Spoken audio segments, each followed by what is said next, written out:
At this point, I know we've all watched the presidential debate. So, in this episode, we're going to break down what we saw, and we're also going to dig a little bit deeper because there was a narrative that was going around, and I want to address it. So, as per usual, I'm your host, Brittany Monet with the Black and Classic Podcast. We're going to sit down and talk all things politics and pop culture. Blackness, that black power, that black pushing them to identify with black culture. So, on Thursday, I'm pretty sure it was Thursday, September 10th, we had the presidential debate.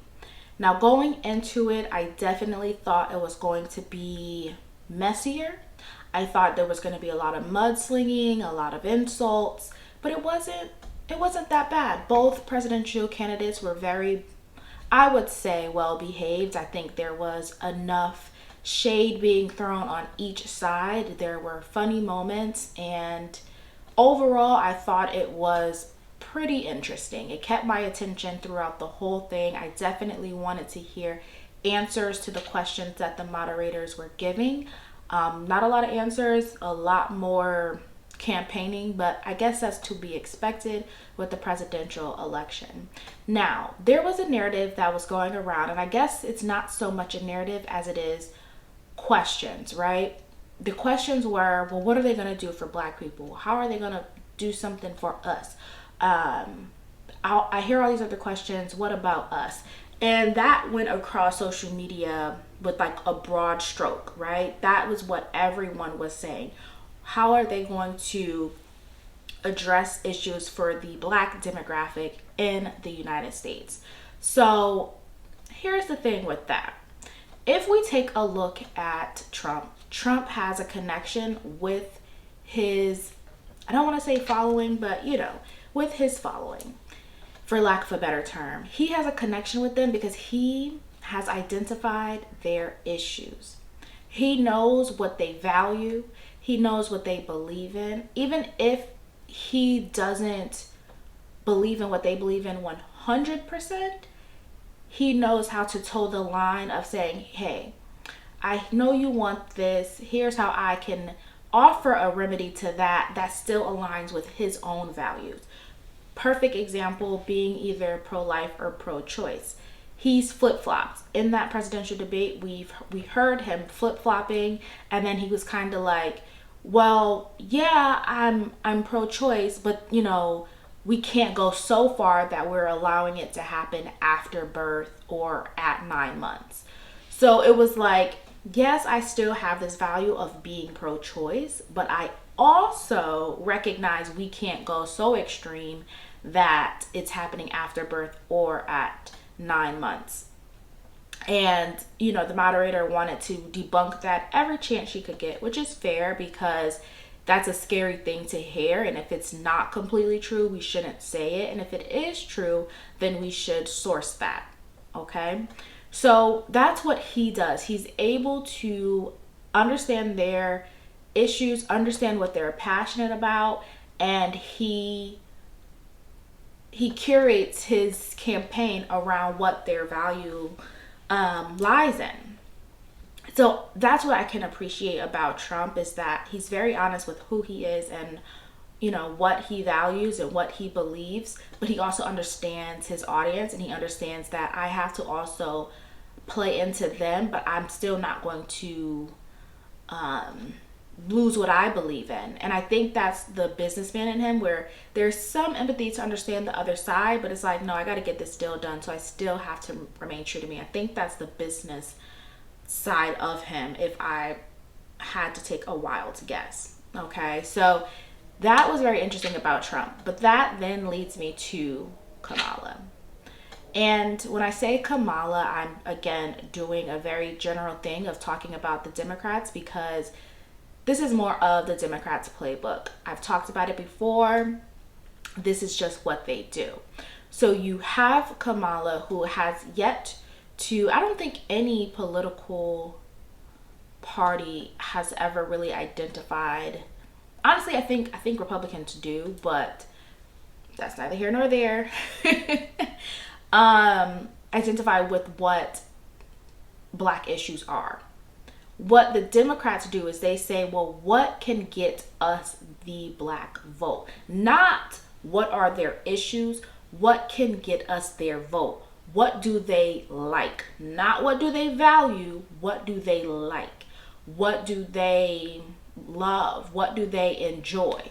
We enjoy and then what that does is, before I say this, it diminishes us to just a broad cultural, stereotypical viewpoint of what they assume we love or like, right? So that goes to, again, when we're speaking of what we like or love in our culture, that goes to music. So you're going to see them making sure that musicians are always speaking out on issues, performing at rallies, posting on Instagram, wear with Harris, vote for Harris. Like, they're going to make sure that, culturally speaking, they seem to be connected with our issues. They will talk about giving us money because we obviously need money. We want money. We love money. It toes on the line of reparations when they speak to giving us money and free credit this and tax free that, and we won't charge taxes on this. It speaks to that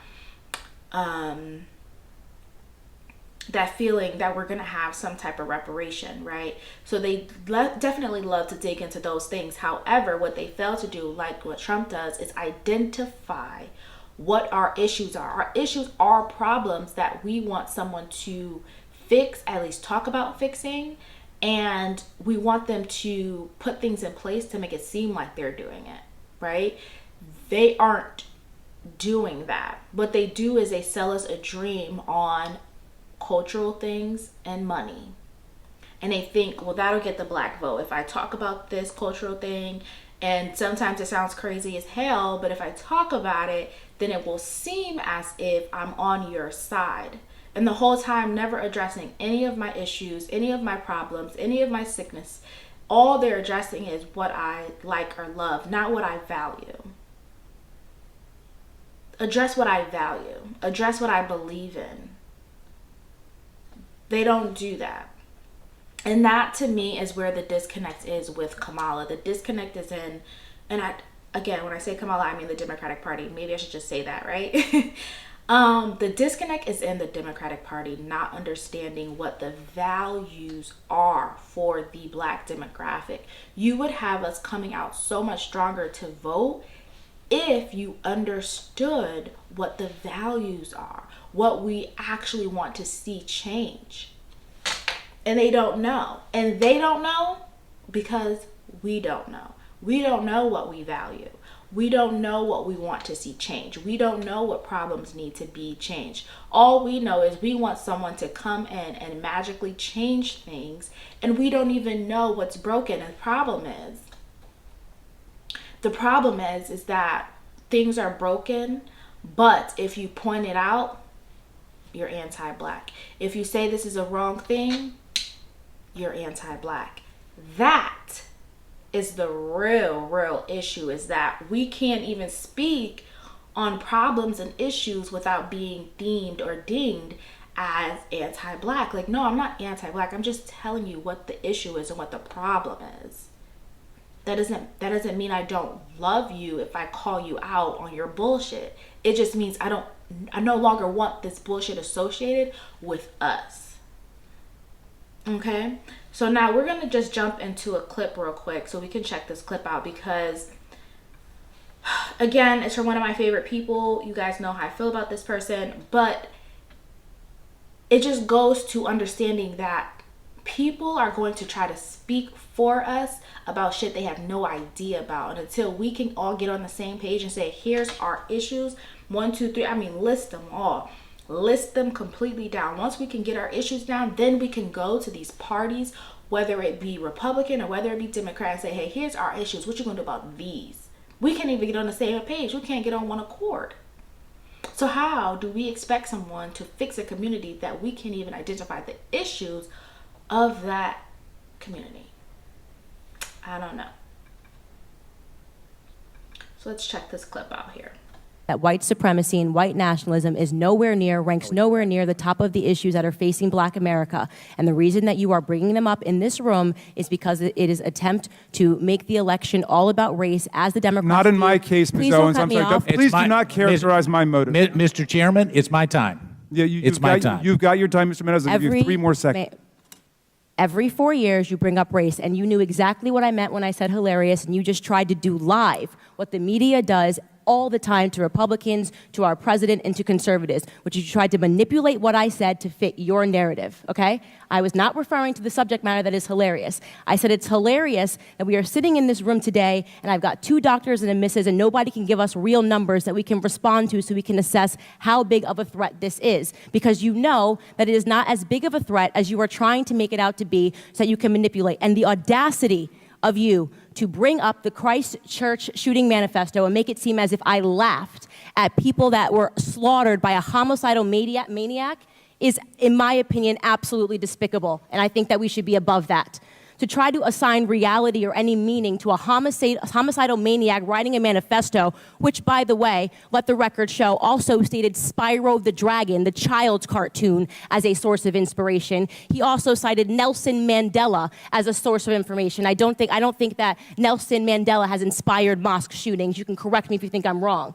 You would rather assign meaning to a homicidal maniac than to actually address the things that I said today that are actually harming Black America. Number 1, father absence. Number 2, the education system and the illiteracy rate. Illegal immigration ranks high, abortion ranks high, white supremacy and white nationalism, if I had to make a list again of 100 things, would not be on it. This hearing, in my opinion, is a farce, and it is ironic that you're sitting here and you're having 3 Caucasian people testify and tell you what their expertise are. Do I know what my expertise are?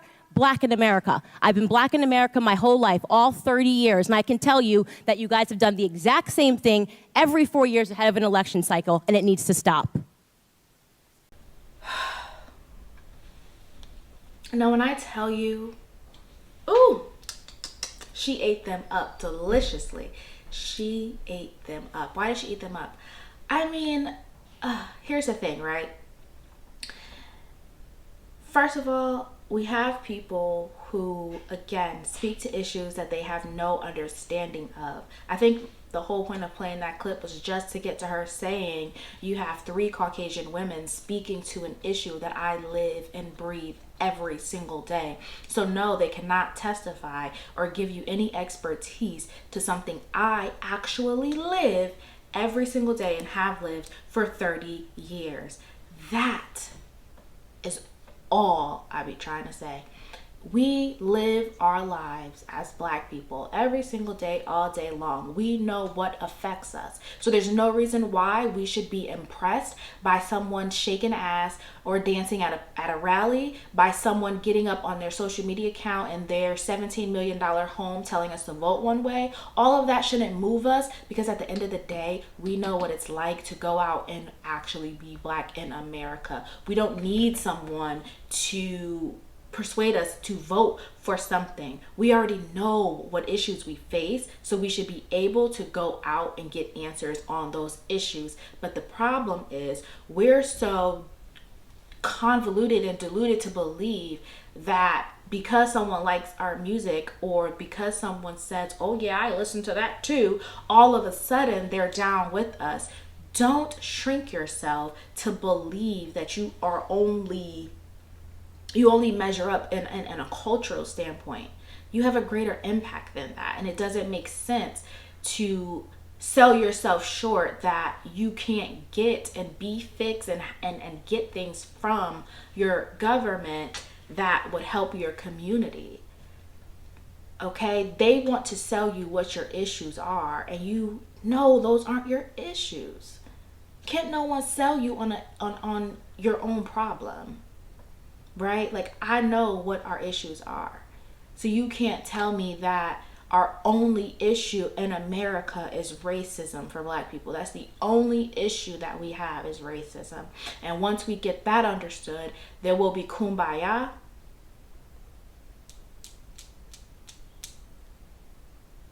No. That's actually incorrect. The one thing that I wanted them to talk about As I shift gears, this will all, make sense in a second. The one thing that I wanted them to talk about was education. Not one person we talked about immigration. Again, not an issue that I care about. We talked about pro-choice, pro-life. Again, not an issue that I talk about. We skirted past if she's black or not. Again, could give a fuck less. What I really wanted to sit down and talk about was the education system, because I'm of the belief doctors, dentists, lawyers, teachers, pilots, police officers, firefighters, those people that are the foundation of a society should be paid the most.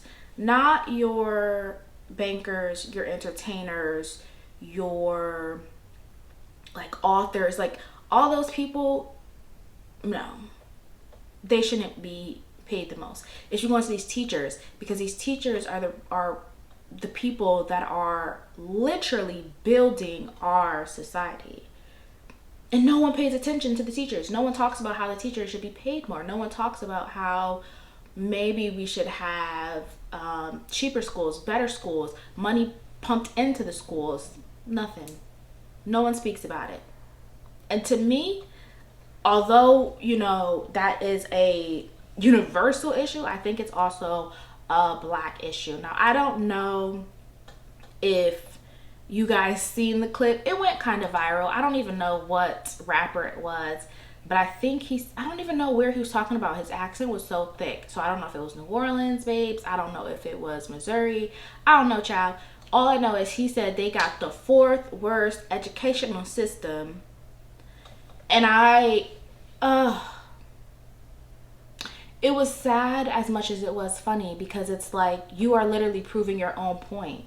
Like, you are from where you're saying has the worst educational system, and he couldn't even say the word educational. I don't even know how he said it. It was like education. It was something crazy. But it was like, wow, you proved your own point there, buddy. Love that. So that was kind of the irony of it, if you will, that made it funny. But it also wasn't funny, because that's the fucking truth. There was another clip that went viral, and I actually did the research, so it was a clip from last year, and that's okay, because it's still hella recent, where the schools in Baltimore's, their test scores for math was just astronomically low. It was so low, it was so bad. And that's not exclusive to just little pockets, right? It's not exclusive to little pockets in America. No. This is by and large affecting all. Specifically, because we're talking about black issues, black communities, black schools, where these kids are graduating, getting diplomas, and they cannot read, they cannot write, they cannot spell words, they cannot do basic arithmetic, they can't do nothing past maybe, being generous, a 6th or 7th grade level. And I'll tell you what did it. I think I spoke about it here before. That No Child Left Behind shit, again, when I tell you, that made no sense. Even when I was in school, I will never forget when I was in school and they rolled it out, and there was banners, and there was little not flyers, but there was just all this messaging around your school about no child being left behind. And when I seen it, I said, that is dumb. That is so dumb. I remember how deeply that resonated with me, and that's why I will never forget. That is so dumb, because I was of the belief, and I do believe I was in 6th grade. I was either 6th or 7th, but I'm pretty sure it was 6th grade. I'm of the belief, if you cannot successfully complete this grade, you need to stay there as long as it takes. I don't care if your friends are going on and you feel bad and you're not advancing with your friends. You need to stay there as long as it takes. And if it's taking too long, then we need to go and look at the home, because clearly something's happening in the home that's not allowing you to produce in school. Or maybe you need to be tested for other issues. Maybe it's something that you need to be diagnosed with. But babes, we need to get to the bottom line. But pushing you through just to get through is not okay. It's not okay, because then you're going to have kids who get to high school and drop out, who get to high school and say, oh, I don't want to go to college, who get to high school and have a 1.2 GPA, and they only have that because they went to gym and they went to their favorite class that had their best friend in it, so they got a D in those two classes, and the school was like, well, graduate. Like, no. Pushing kids along just to push kids along is not okay. There was another clip that I saw. This is a sidebar, but also it's kind of in the same vein. Participation awards and giving kids awards because who had the greatest this and who did that and thank you for participating. No, if you lost, you lost. Build better, thicker skin. You know what I mean?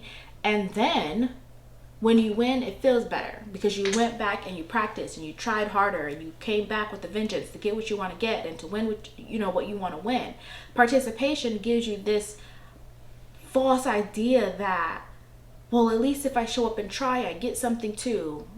Because when you get into the real world and you get out of these school systems, that shit's not real. All of that leaves and dies. That's why the kids be crashing out, because they've been babied through their whole 12 years of schooling, that now when they get out into the real world, they're crashing out because where did all of the love and I just tried go? I just tried. I showed up and I tried. I should be able to get. What do you mean I don't get nothing? What do you mean it's a problem that I was late here and no, we need to stop that, cut that out. So for me, a black issue, because again, we're focusing on what our issues are. I think education, top of the line. A community can't be better if everyone in the community is dumb. We can't have a strong community if everyone in the community is illiterate. We cannot have a strong community if everyone's math skills, they don't go past 2 + 2. We can't have a strong community. We can't have people who can get together. We can't have it. If everyone's goal is to either be some sort of social media influencer, some sort of baby mama, or some sort of rapper or athlete, then let me tell you, we're going to have a real fucked up community, because no one cares about their education. No one cares about getting good grades. No one cares about participating in sports. No one cares about participating in debate teams. No one cares about being on chess teams. No one cares about being in, oh my God, give me the words. The like the robotics team. No one cares about doing any of that. No one cares about STEM. No one cares about any of it. All we want to be is what we see perpetuated to us to believe that's our culture. So let's go run and do that, because that seems like a quick and easy way to get what? Again, money. If they think we like it, they love it, and that's going to be their narrative. No, let's sit down again and talk about the black issues. Number one, again, we need to focus on our education. It's no reason why the baby should be this dumb. It's no reason why. And then y'all get so easily impressed when you say, oh, but my child knows how to operate a phone, and my child knows how to operate an iPad. I guess they fucking do, girl. You sit a phone in front of that baby face all goddamn day. The baby sit in your arms right here, and you sit on your phone like this all damn day. What do you think he's learning? What do you think she's learning? She can't learn nothing else but how to operate a phone, because all she do is stare at you, be on your phone all day. Think about it. All you do is prop little JoJo up in a swing and put the iPad there. After a while of seeing you hit the iPad a certain way, JoJo's gonna know I need to hit the iPad a certain way. So by the time JoJo get to 2, get to pushing 3, yeah, JoJo can go over to the iPad and do what she gotta do, because you've done it their whole life. I mean, let's stop acting like these kids are brainiacs because they know how to operate a device that you've been operating in their face since the day they were born. You sat in their face taking selfies. Of course, they're going to know if I hit that little white button, I'm going to take a picture.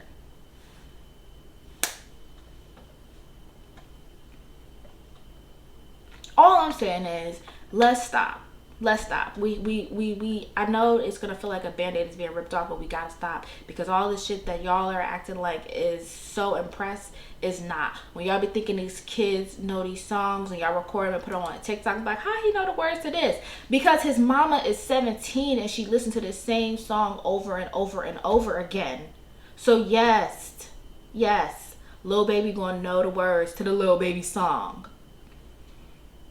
We have to stop acting as if that is so impressive. Again, y'all are stuck on music. Y'all are stuck on money.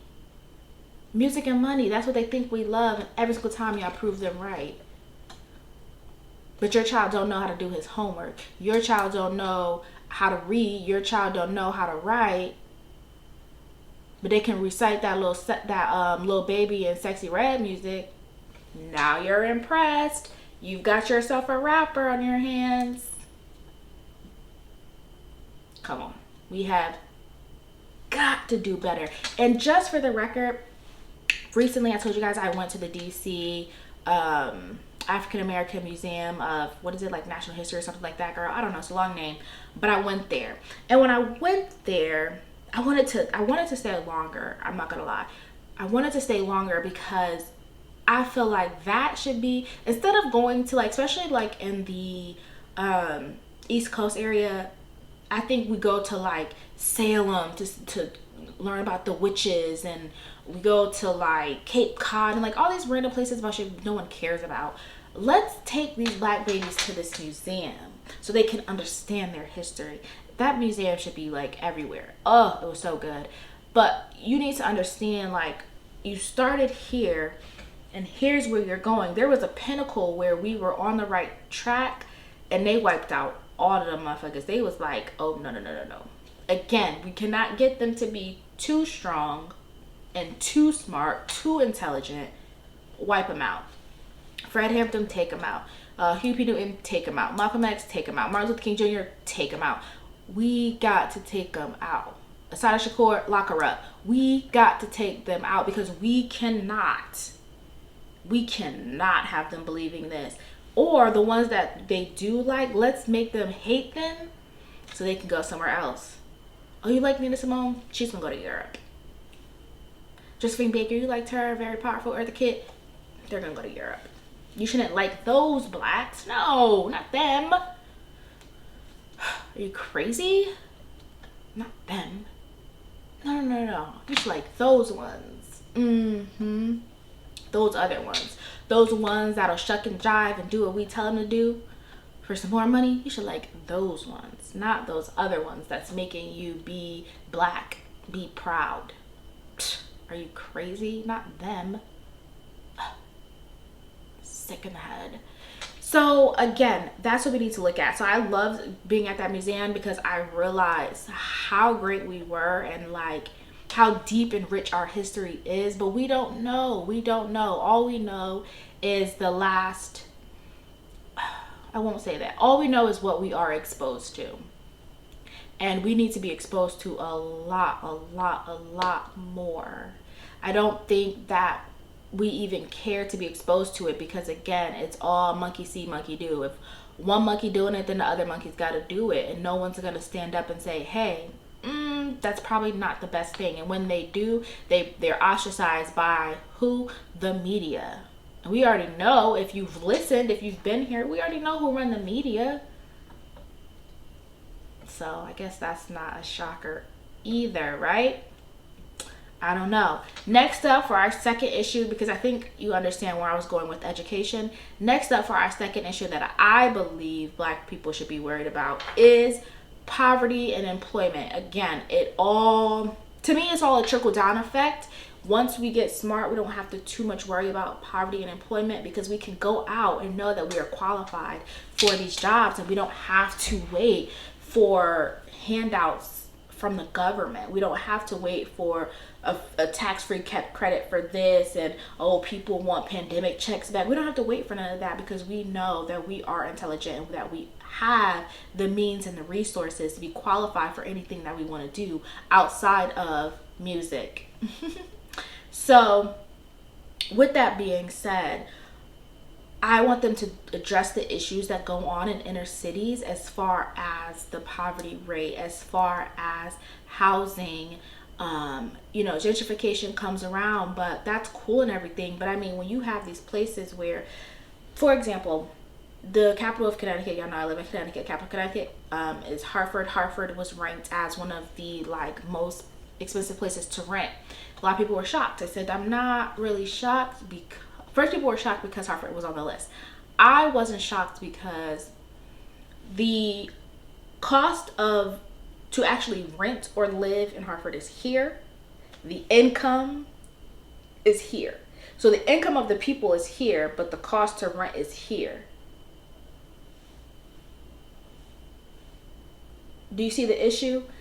That is why I was not shocked, because I'm not factoring in, oh, the rent is high, but the people who live there can't afford this rent. And all that is, babes, if you didn't know, gentrification. So for me, we need to address the poverty and we need to address employment. But that only starts at the education. If people aren't educated and they aren't able to read and write. I work in human resources. The amount of people I know that I've seen, I don't want to say no, but that I've seen that cannot complete an application. I mean, simple writing down your job duties, it's mind blowing. It's mind blowing. The amount of people that I've seen come in to apply for a job under the influence, mind blowing. There's a TikTok video that went viral of a young black woman who went out for a job interview in some shorts, like short shorts. They were like slacky shorts, but almost like that linen short that you wear out to the club to be cute, not that you wear for a job interview. And then she put a cardigan over it. It was like, I couldn't understand why they turned me away. It's nothing up here, babes. It's absolutely nothing up here. So once we address the education, then we are able to address the employment and the poverty. And a lot of it is because I totally hate having to repeat myself, but a lot of that is because, one, of course, education, but then you have the welfare system. Y'all know how I feel about that welfare system. Y'all know. So you have the welfare system that is prohibiting people, not even prohibiting, but like they've gotten so used to being on a system that doesn't require them to work that they're not going to work. So they stay just at the poverty level, and that's it. They're not going to do anything else. They're not going to get jobs. They're not going to want to seek anything else. And Lil JoJo, oh yeah, she can rap along Sexy Red, so they're going to make her a rapper. And they son, a basketball player. Now what? And in reality, Lil JoJo is going to be another baby mom that's going to be on state welfare. And they son, yeah, he's going to now be a drug dealer because he sees what other people have, and he's like, I want that. So the only way to get that, because I'm only exposed to what my environment is, then I'm gonna go and become a drug dealer so I can make money, so I can have nice sneakers too. And it's just a cycle, and that's where we are. And they don't address that. But hey, if you read Project 2025, guess what they address? Fatherless communities, fathers outside of the home. They address the Welfare Act. They address these things. But that is a threat to something that, people don't want to be removed. They don't want to get away from it. I'm not saying get away from it completely. All I'm saying is it's not necessary. Now, if we're touching back into the debate and we're speaking about poverty and we're touching back into the debate, you had Kamala talking about first-time parents or whatever should get $6,000 for the year when they have a baby. No, how about we address these wages? How about that? How about we address the minimum wage? I think minimum wage is still, $7-something? Who is living off that, Kamala? And you so focused on giving people $6,000, so now they're gonna rush out and be like, and that's because they know people not having kids because it's too goddamn expensive. So they want to give you an incentive to have a kid. I'm not having a kid for your $6,000 a year, and I gotta take care of that motherfucker for the rest of its life. Girl, stop playing with me. How about you lower some of these interest rates on homes and talk about that, and talk about how you're going to cut some of these welfare programs and things that people are abusing rather than using to help themselves. Let's reform some of that there, other than just keep trying to give people free money to crutch and handicap them. But hey, that's just my opinion. We can't be a society that sells ourselves short. When I say society, of course, I'm talking about black people. We cannot be a society that sells ourselves short and then allow them to sell us a thing that's going to handicap us. No, identify the issue and make sure you know the issue. If our issue is poverty, who is talking about fixing that amongst our community? If our issue is employment, because now we so broke, we don't got a job, who is fixing that in our communities?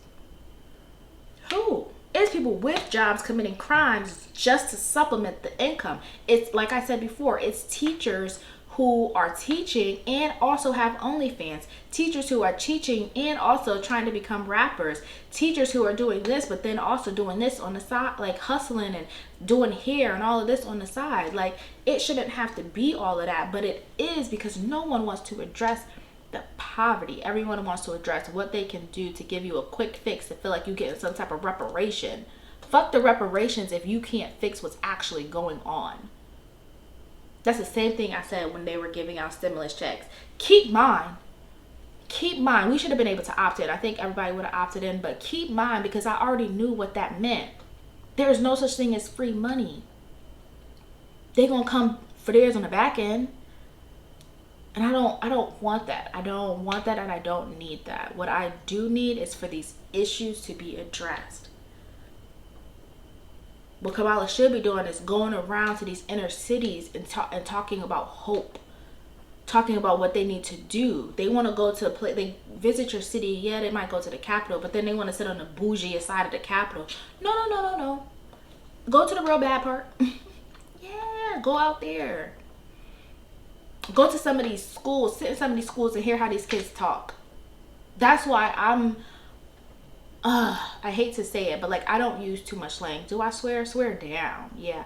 But I don't use too much slang because I don't want to dumb myself down. Okay? When I text, I want to text with, it may not be 100% right because I'm no English major, you know? But I try to use, to the best of my ability, proper grammar. Spell my words out. You know? I might add some extra letters. Like if I say LOL, I might put little L's at the end. You know, I might add some I's in my like. I might add some Y's to my literally. But at the end of the day, I'm not going to misspell words and not use proper punctuation. I'm just not going to do it. Because all of that is dumbing yourself down. And I just don't believe in that. But anyways, that was a whole nother tangent. All I'm saying is let's focus on the poverty. Because it's bad out here. It's bad out here. You know what that trickle-down effect then leads to? That trickle effect now leads to crime and policing. Exactly. You got education, which leads to poverty and unemployment, which leads to crime. Let's address those. Let's address policing. I don't even think she spoke about policing. That should have been one of her hot ticket items. Policing. You heard, old boy, police officers, immunity, and all of this and that. Baby girl got up here to say nothing about it. Miss Ma'am, hello? Yeah, we need to talk about policing. We need to talk about crime. We need to talk about the guns and the weapons in the inner city. All of these needs to be things that she needs to talk about. Talk about going and sitting with governors and discussing their issues for their state. Like, it's so many things that we could be talking about.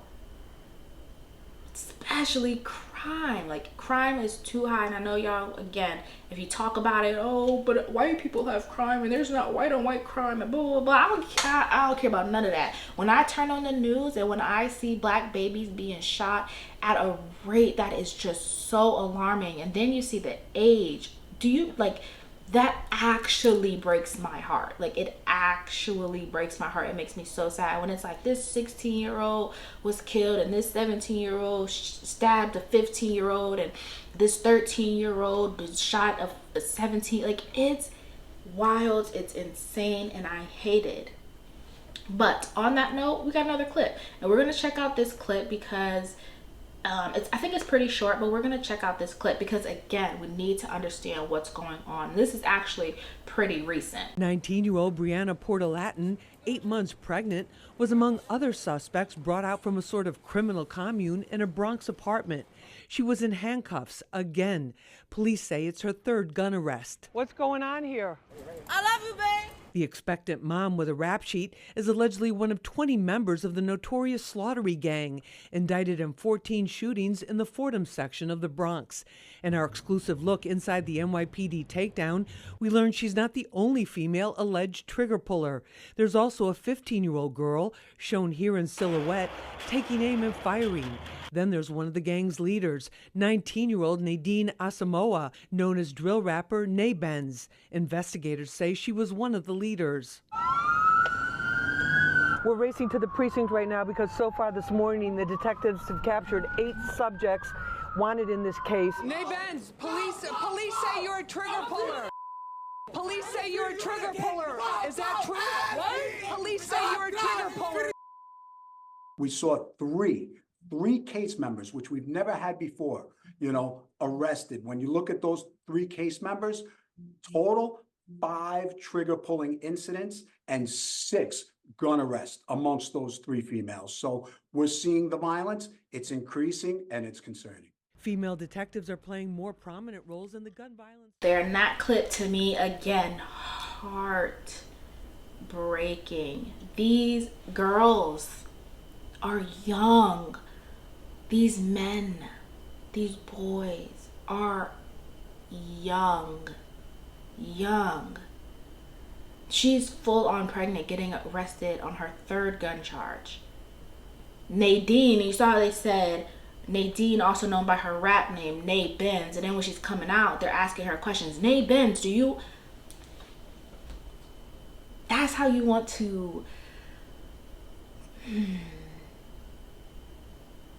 It's sad. Like, that can't be how you want to be represented. It cannot be. It just cannot be. For you to believe that there's no issues outside of racism, but then see that clip and think nothing of it, I get confused. I'm at a loss. There is no reason why.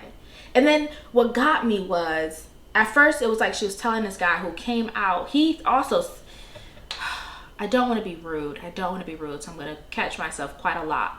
He seems like one of those kids who was failing behind in the educational system, because he's coming out making all the gun noises and this, that, and the third. And then when she saw that her guys, what type of time her guys are on, then that gave her a different type of bravado. If you watch the clip, it gave her a different type of bravado. So then when the reporter was like, Nay Benz, da-da-da-da-da, she goes with suck my dick. Like, babes, come the fuck on. Again, education and poverty, unemployment, crime, policing. Now, at the end of that clip, it does go into 2 women detectives who were from that same neighborhood and area. One, I think, was from Brooklyn. The other one, I think, was from the Bronx. And they were like, they had to become a cop because they saw what was happening, and they were like, I can't do anything else but try to, enact some change.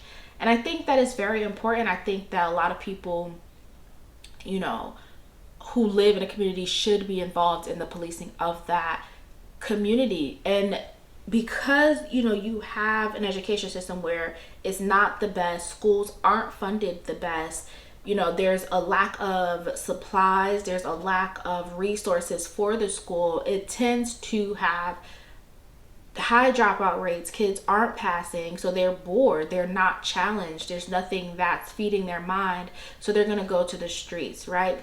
And then when they go out in the streets and they see their other friends who may have nice sneakers and may have nice clothes, and they say, well, I got to get that too, so now I'm going to leave the school alone, so now I'm going to drop out.